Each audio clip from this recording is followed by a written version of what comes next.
하나님 말씀은 창세기 35장 1절에서 3절입니다. 구약성경 창세기 35장 1절에서 3절 말씀을 봉독하겠습니다. 하나님이 야곱에게 이르시되 일어나 베델로 올라가서 거기 거주하며 네가 내 형 에서의 낯을 피하여 도망하던 때에 네게 나타났던 하나님께 거기서 제단을 쌓으라 하신지라. 야곱이 이에 자기 집안 사람과 자기와 함께한 모든 자에게 이르되 너희 중에 있는 이방 신상들을 버리고 자신을 정결하게 하고 너희들의 의복을 바꾸어 입으라. 우리가 일어나 베델로 올라가자.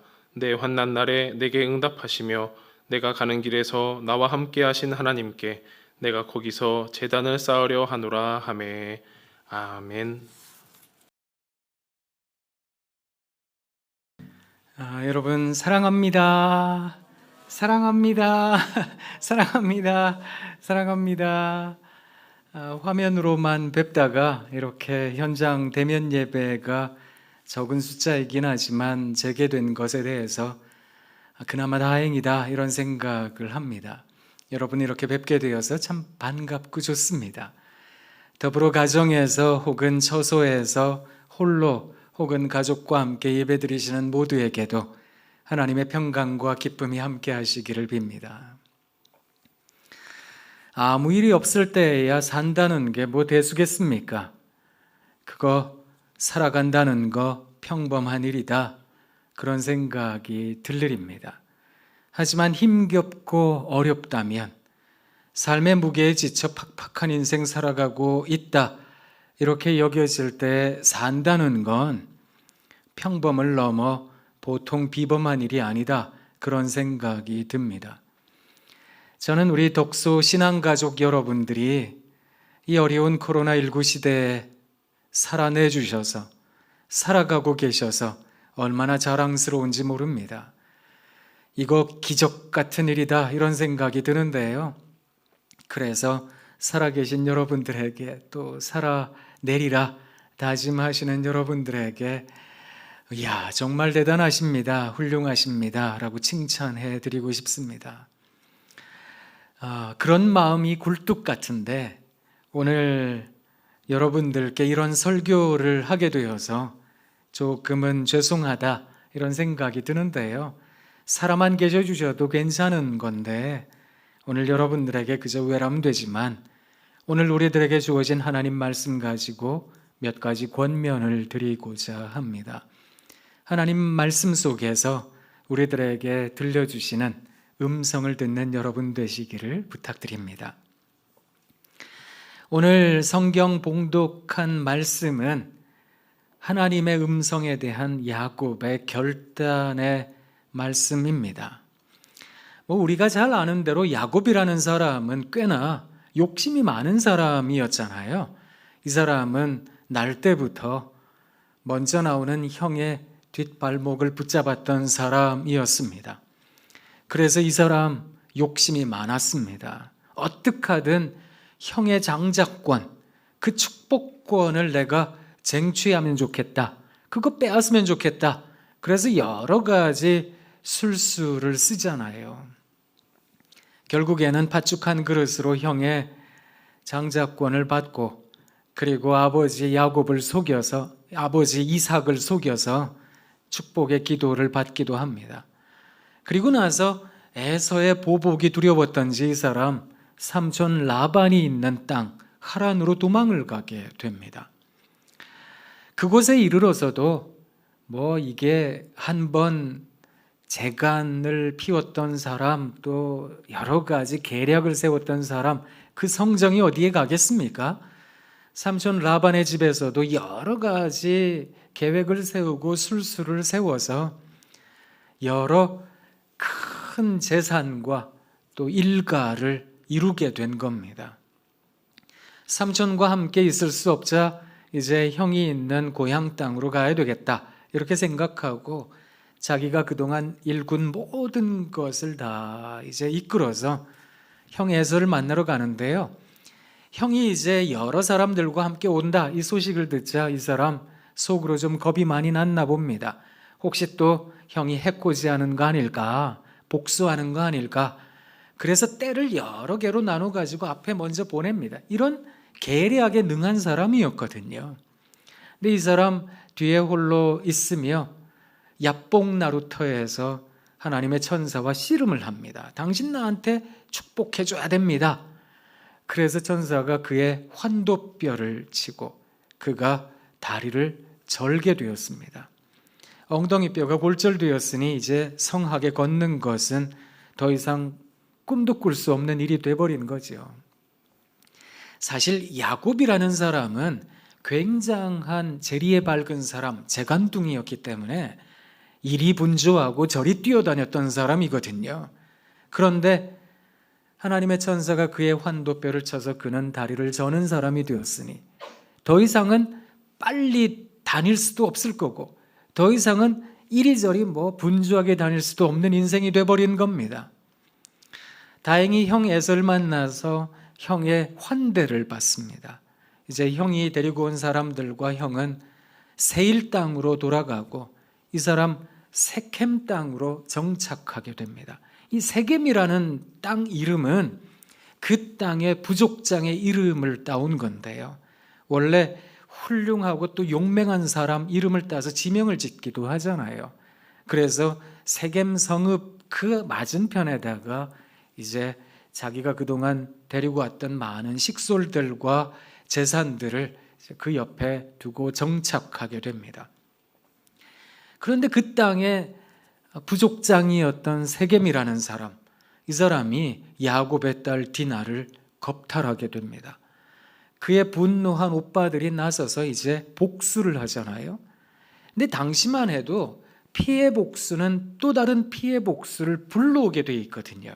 왜냐하면 이 가나안 부족들은 서로 끈끈한 혈연과 지연으로 얽혀 있어서 서로 형제 간의 동맹을 맺은 사이였기 때문에 이 세겜 추장이 이끌었던 부족이 큰 시련을 당했다, 이 소식을 들은 다른 부족들이 가만히 있겠습니까? 야곱은 그것을 알고 있었습니다. 그래서 자기 식솔들에게 우리는 숫자가 적은데 큰일 났다, 이런 얘기를 하기도 했던 겁니다.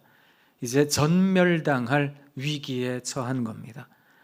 그때 하나님께서 내놓으신 처방이 뭐였는지 아세요? 이건 하나님께서 내놓으신 처방, 야, 이걸 과연 따라할 수 있을까? 이런 생각이 들 만한 처방인데 그게 뭔가 하면 야곱에게 하나님께서 말씀하셨던 겁니다. 네가 네 형 에서를 피해서 도망가던 때에 하란을 향해 너희 삼촌 라반을 향해 가던 때에 나를 만났던 베델, 그곳으로 가서 네가 예배드려야 되겠다. 나를 다시 만나야 되겠다. 그 말씀을 들었어요, 야곱이. 근데 이 야곱 대단하죠? 예전 같았으면 혈기왕성했을 때, 다리도 성했을 때, 그때는 아마 이런 계략도 세우고 저런 계획도 세워서 이걸 어떻게 내가 피해가고 어떻게 하면 내가 살아남을까, 이런 생각을 했을 텐데 이 사람 야복나루터 브니엘에서 주의 천사 만나고 많이 깨달았나 봅니다. 하나님의 명령을 듣고 그 사람 여러 가족들, 식솔들을 다 불러놓고 이야기를 하는 겁니다. 너희들 안에 있는 이방 신상을 다 제거해야 된다. 정결해야 된다. 그리고 의복을 우리 갈아입자. 그리고 다 일어나서 우리 베델로 올라가자. 거기서 하나님께 예배드려야 되겠다. 그런 얘기를 한 겁니다. 그게 오늘 본문인데요. 사랑하는 성도 여러분, 어려운 시절을 만나게 되면 너무 큰 강이어서 건널 수 없다 여겨지는 그때를 만나면, 너무 높은 벽이어서 이건 넘어설 수가 없겠습니다. 그런 때를 만나면 우리는 무엇을 해야 될까? 오늘 성경 본문이 우리들에게 가르쳐주는 대로 하나님을 구하고 찾는 우리가 되면 참 좋겠습니다. 그것을 권면드리고 싶은 겁니다. 죄송해요. 사실은 좀 전에 말씀드렸던 것처럼 어려운 때 그저 살아남아만 주셔도, 살아내기만 해도 그거 비범한 일입니다. 평범을 넘어서는 일입니다. 말씀을 드렸더랬는데 오늘 말씀처럼 하나님 찾으며 우리 안에 있는 우상들을 제거하고 또 의복을 갈아입는 그런 정결한 마음으로 하나님 찾아야 되겠습니다. 이렇게 외람되지만 권면드리고 있는 겁니다. 그래서 무척 죄송한데요. 하지만 이 말씀을 통해서 우리가 어떻게 살아야 될까? 그래서 어떻게 회복과 소생을 이루어낼 수 있을까? 우리가 그걸 함께 좀 생각해 보고자 합니다. 먼저 우상을 제거해야 되겠다. 이방 신상을 제거해야 되겠다. 이게 오늘 우리들에게 주어진 하나님의 말씀이기도 한데요. 참 재미있습니다. 뭐가 재미있는가 하면 이 이방 신상, 우상이라는 단어를 예레미야 선지자도 그렇고 많은 예언자들이 뭐라고 이야기를 했는가 하면 이 우상을 헤벨이라는 단어로 표현을 했습니다. 이 헤벨이라고 하는 히브리 단어는 헛것입니다, 신기루입니다 이런 뜻이기도 하지만 한숨을 쉬는 것으로 이해를 많이 합니다. 이게 한숨이라는 단어는 왜 어려운 일이 있다가 이제 안도의 한숨을 쉬기도 하지만 아이고 살았다 이러고서 이제 안도의 한숨을 쉬기도 하지만 대부분 언제 한숨이 터져 나오는지 아세요? 나도 모르게 한숨이 언제 새어 나오는지 아세요? 언제예요? 힘들고 어려울 때요. 나도 모르게 입에 한숨이 가득해집니다. 아이고 어떻게 살아야 되나, 아무것도 모르겠습니다, 뭘 해야 될지 모르겠습니다, 암담할 때, 절망스러울 때 우리는 한숨을 짓거든요. 근데 이 단어가 헤벨이라는 단어인데 이 예언자들과 선지자들이 왜 이 단어를 썼는지 아세요? 이게 재미있습니다. 창세기 2장 7절에 보면 우리 하나님께서 태초에 천지를 창조하실 때 사람을 흙으로 지으시고 그 코에 무엇을 불어넣으셨다고요? 생기를 불어넣으셨습니다. 이 루아흐라고 하는 생기는 호흡인데, 숨인데 어떤 숨인가 하면 생명을 불어넣는 숨입니다. 그런데 생명을 불어넣는 숨과 비교할 대상이 누군가 하면 한숨, 헛된 숨, 그러니까 생명을 주는 숨이 아니라 이게 아무런 능력도 힘도 없는 숨, 인간적인 고뇌에 더욱 깊이 빠질 수밖에 없는 숨, 그런 숨으로 우상을 말했던 겁니다. 그게 어떤 것들이 우리들에게 있을까요? 여러분, 이것을 가늠하기 위해서 우리가 신약 성경의 부분 하나를 읽어봐야 될 텐데요. 우상을 제거하는 것에 대해서 신약 성경 시대에 이르러서 또 교회 시대에 이르러서 이것이 어떻게 확대되어 해석되었는가를 좀 생각해 볼 필요가 있습니다. 그래서 본문 하나를 읽어봐야 될 텐데 고린도후서 6장 16절로 7장 1절까지의 말씀입니다.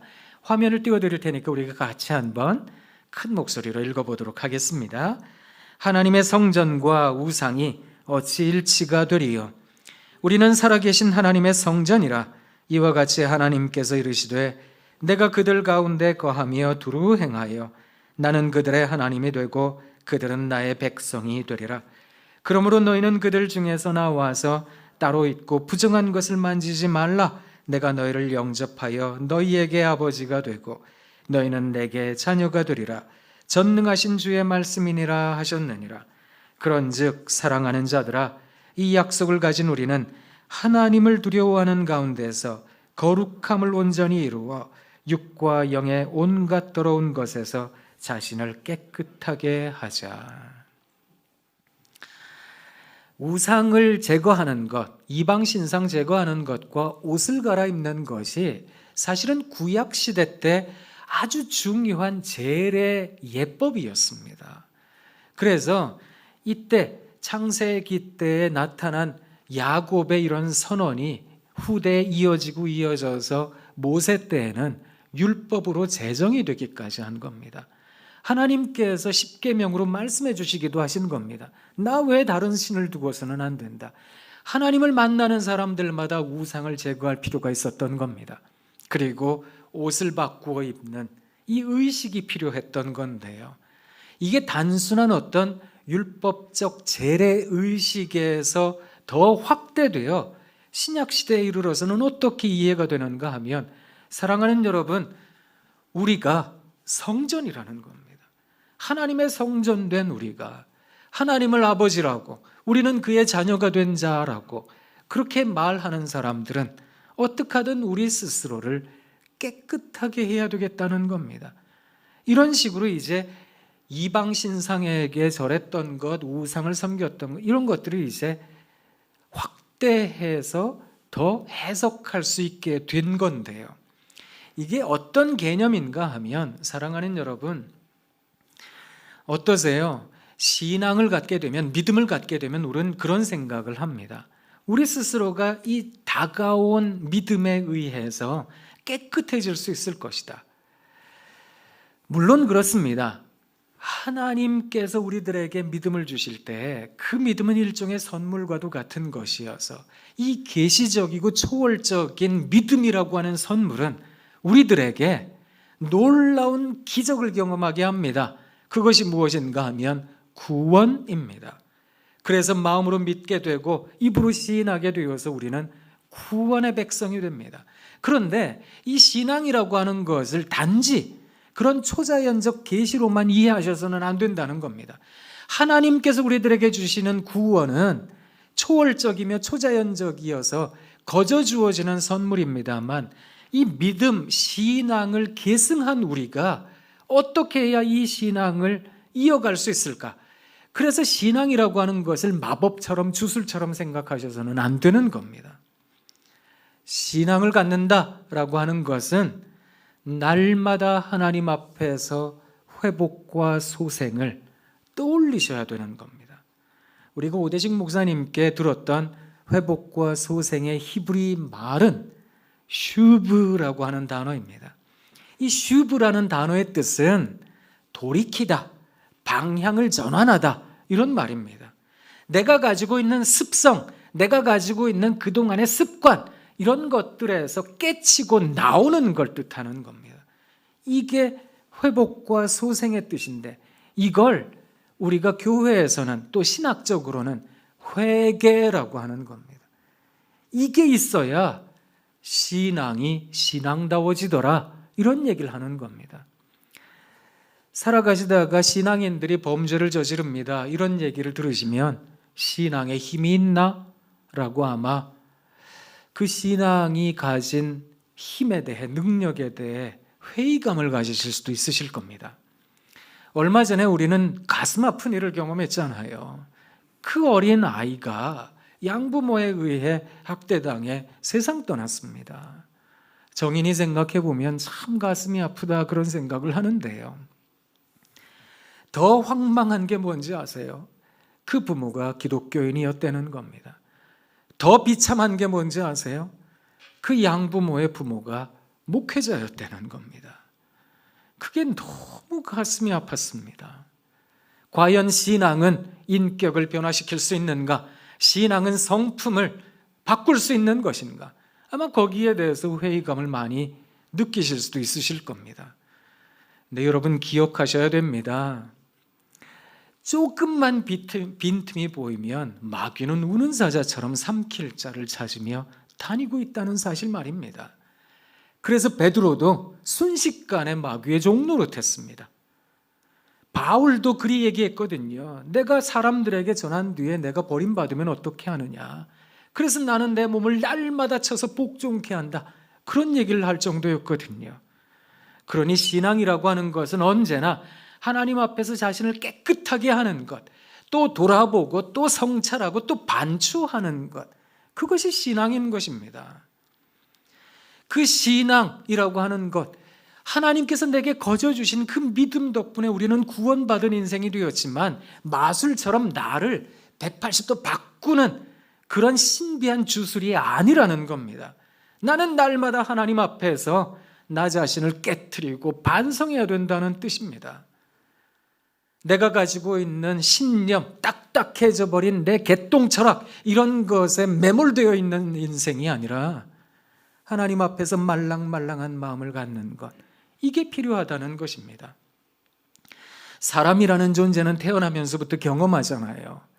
그 경험에 경험을 쌓다가 보면 독특한 자기만의 신념을 만들어냅니다. 독특한 자기만의 관습을 만들어냅니다. 이렇게 살아야 되는 거야, 이렇게 지내야 되는 거야. 그게 자기에게는 어울리는 말이고 자기에게는 합당한 말일 수 있습니다만 다른 경험을 가진 다른 사람에게는 어울리는 말이 아닐 수 있거든요. 그런데 내 경험에 함몰됩니다. 내 생각에, 내 철학에 빠져버립니다. 그래서는 안 되겠다는 겁니다. 내가 가지고 있는 콤플렉스, 내가 가지고 있는 상처, 이게 내게는 또 다른 우상이 아닐까. 이것을 제거해버리고 하나님 앞에서 순전한 마음 갖는 우리 모두가 되면 참 좋겠다는 겁니다.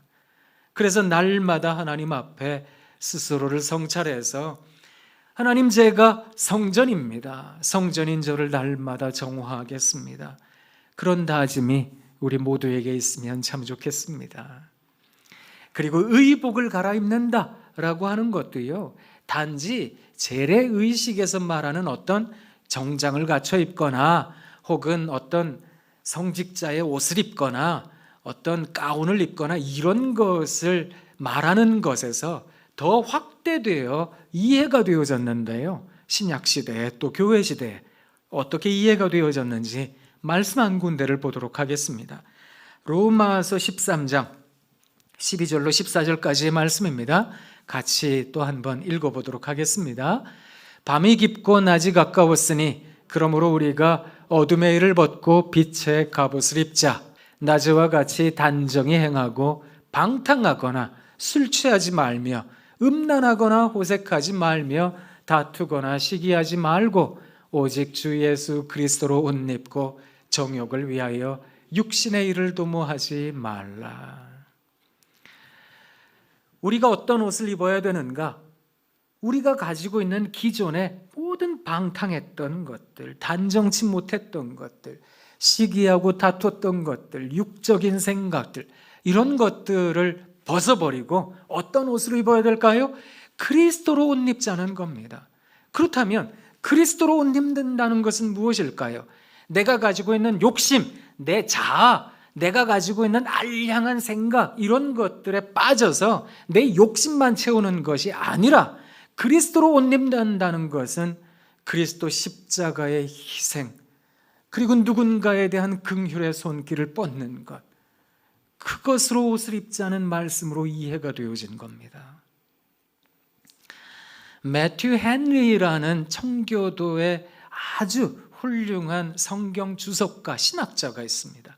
이 사람이 오늘 본문에서 그리스도로 옷 입는다는 것에 대해서 어떻게 이야기를 했는가 하면 이렇게 말을 했습니다.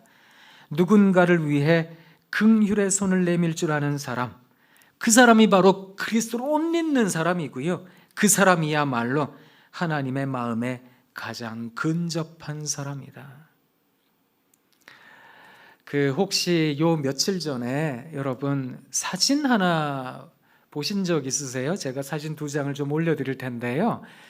서울역에서 한 이름 모를 신사가, 이분이 이제 노숙자에게 자기 외투 점퍼를 벗어주고 그리고 5만 원 지폐 하나를 주었다는 소식입니다.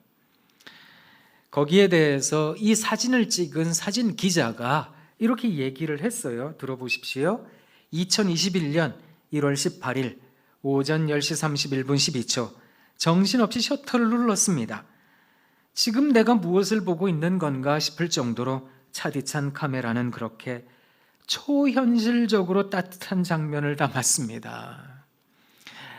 사실 우리가 사는 세상에서 저런 모습 보기가 쉽지가 않은 것 같다, 이런 생각을 합니다. 사실 제게도 똑같은 상황이 벌어진다면 제가 과연 잠바 입고 있던 걸 벗어줄 수 있을까? 가지고 있는 돈 5만 원, 사실 5만 원 그거 구걸하는 분들에게 드리기에는 조금 버거운 액수잖아요. 솔직히 10,000원 한 장 꺼내기도 이게 손이 좀 떨리는 건데, 근데 5만 원이라는 큰 돈을 줄 수 있을까? 가만히 생각해 보면 저도 야, 이건 진짜 부끄러운 일이다, 이런 생각이 들 정도였거든요. 그러니까 이 사진을 찍은 카메라 기자가 초자연적, 초현실적 장면을 담게 되었다, 이렇게 얘기를 한 겁니다. 이 사진 찍고 나서 혹시 그 이름 모를 사람에 대한 신원을 알 수 있을까? 도대체 어떤 일이 있었던 것일까? 좀 더 취재를 하려고 이 사람이 그 노숙인을 만났답니다. 찾아서. 그러고 이렇게 썼습니다.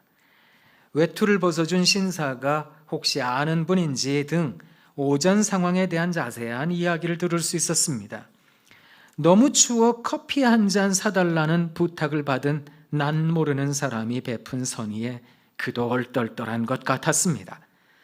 오전에 허둥지둥하느라 보지 못했던 것들이 눈에 들어왔습니다. 이제 이 기자의 눈에 오전에 보지 못했던 게 이제 보이는 겁니다. 얇은 수면 바지, 겨울옷이라고는 할 수 없는 초록색 군복, 얇은 운동화.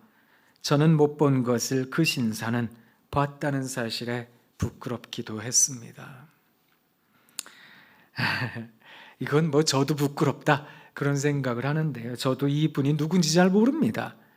다만 이런 분이 있다는 사실에 한편으로 참 많이 부끄러워지기도 하고, 그저 이런 분이 있다는 사실에 세상이 그래도 따뜻하구나, 이렇게 다시 한번 우리가 만나는 이 어려운 코로나19 시대를 바라볼 수 있는 게 아닐까, 그런 생각이 듭니다.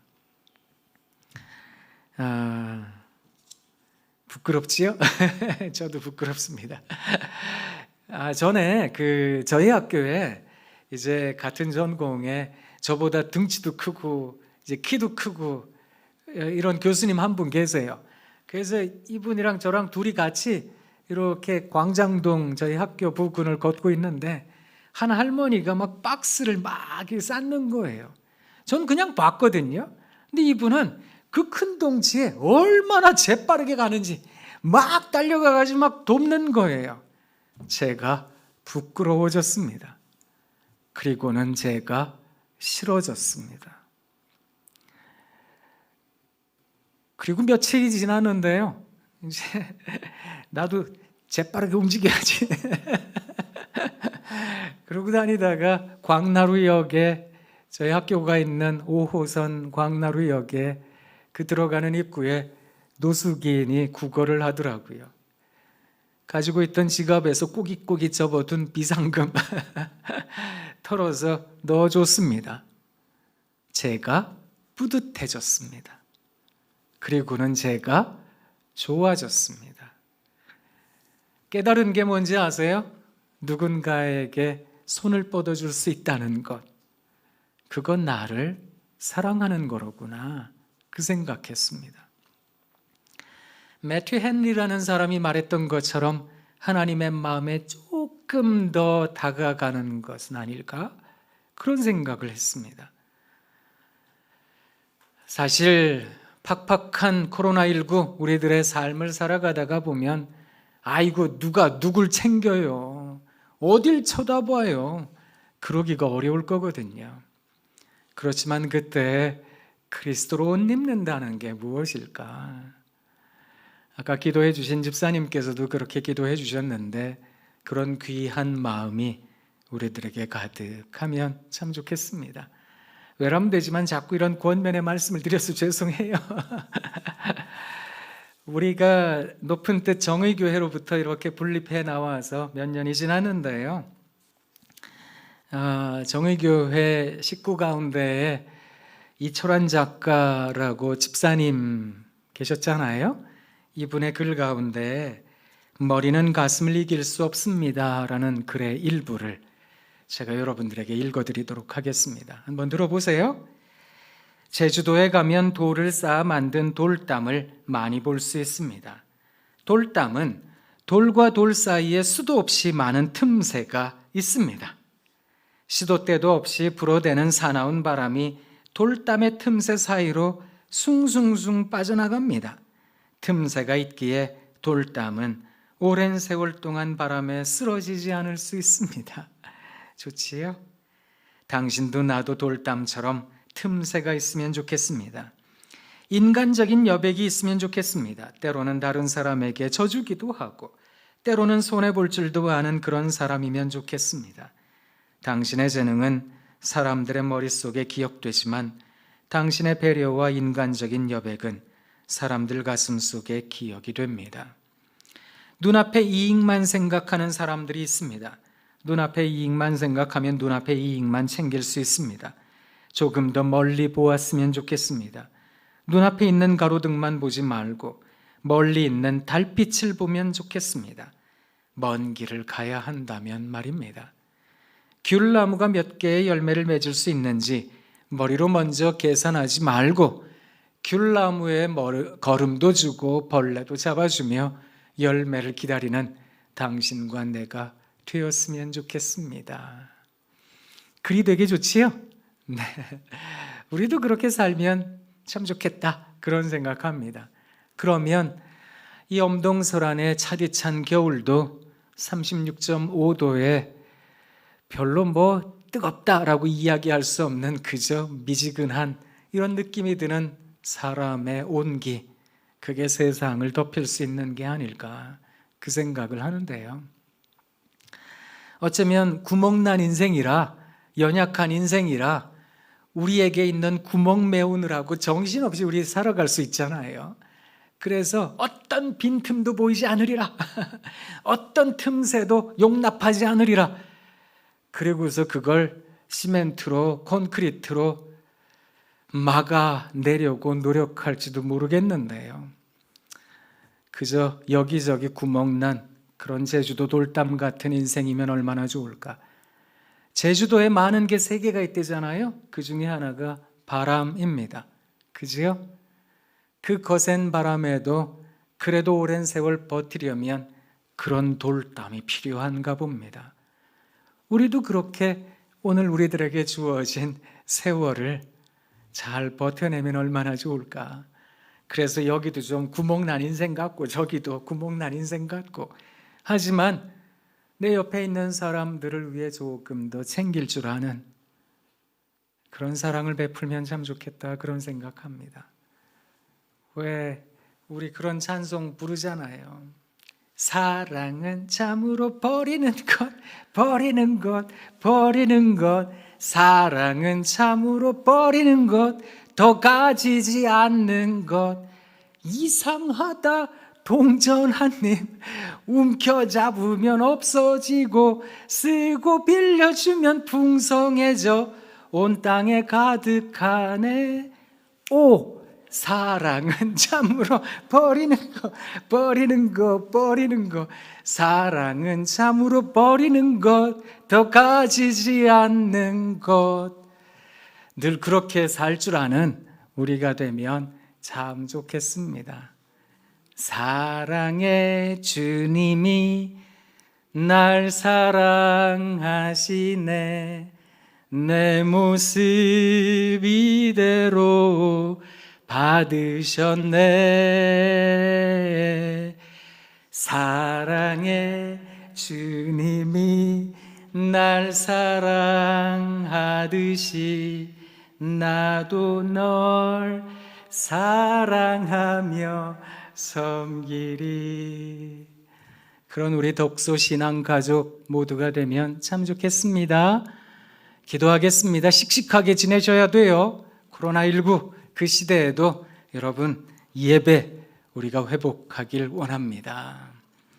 은혜가 풍성하신 하나님 참 고맙습니다.